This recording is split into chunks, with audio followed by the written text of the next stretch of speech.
Hello everyone, Ron Berger here, coming to you from astrologynewsreport.com. David Anton Savage has, unfortunately, left the show. He no longer wants to be part of it. So let's take a look at the upcoming planetary patterns and predictions, what's in store in the heavens for September 14th to September 21st and beyond. First up, Mercury will be exactly conjunct Rahu on Tuesday, September 16th at 25 degrees Virgo. That's the planet of communication and information, plus the planet of invention and innovation. There have been already some examples from last week, with the introduction of the iPhone 6 and the Apple Watch. Rahu, as a demon in Vedic mythology, is also a significator of great desire, even obsession. Rahu can obscure things and cause confusion. Usually it does that when under stress. Here, Rahu is with Mercury in Mercury's sign of exaltation, and there is no malefic aspect or association, so I think the Mercury plus Rahu combination will turn out to be mostly okay. But there is the aspect of Uranus. Uranus is the planet of inspiration and enlightenment. Uranus adds excitement to Mercury's thought processes. Uranus sort of jacks up Mercury. Uranus, though, is also the planet of rebellion.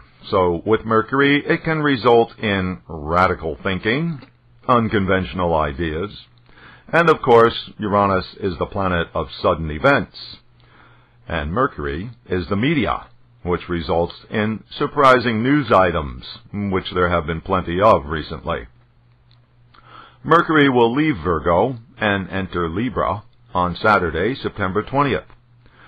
Mercury now escapes the influence of Uranus and Rahu, at least for the time being. The planet of rational thinking and communications does well in the sign of balance and harmony. And here, Mercury will combine forces with exalted Saturn, the planet of realism. Sounds like a good combination.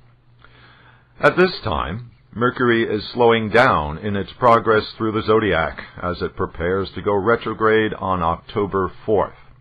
Mercury will only get part way into Libra before it appears to reverse direction in the zodiac, and will enter Virgo on October 15th. Whereupon it will reestablish its connection with Uranus and Rahu.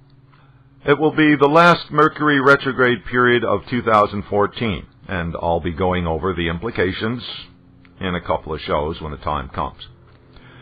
There are no other major changes in the zodiac this coming week, but some ongoing patterns are becoming more exact and therefore more capable of delivering results. One such planetary combination I have been watching is the trine aspect of Jupiter on Uranus, which will be nearly exact this week. Making it even stronger is the fact that Jupiter is exalted, and Uranus is in Jupiter's sign, Pisces. Jupiter is the great benefic, the planet of optimism, faith, and encouragement. Uranus is the planet of freedom, rebellion, and change. In case you've been wondering what has been giving all the rebellions everywhere in the world their energy and optimism, well, here you have it. The essence of rebellion is the urge for independence, regardless of whether or not it leads to a good outcome. And here we are in the midst of some interesting developments, like Scotland trying for separation from the United Kingdom. Jupiter, the planet of increase, is also augmenting the negative qualities of the Uranus Ketu conjunction. For instance, the increasingly severe water disasters all over the world, such as the downpours and flooding in northern India and in the west of the USA. Also attributed to Uranus and Ketu and increased by Jupiter are the virus outbreaks. The most obvious being the Ebola epidemic in West Africa, steadily getting worse, but also a new respiratory infection spreading amongst children in the USA. Unfortunately, these three planets, Uranus, Ketu, and Jupiter, are slow-moving, So this planetary pattern will be in operation for the next several months. We shall see where it all goes. Thanks for visiting astrologynewsreport.com. Check in with me during the week on Twitter by following @Astro News Report.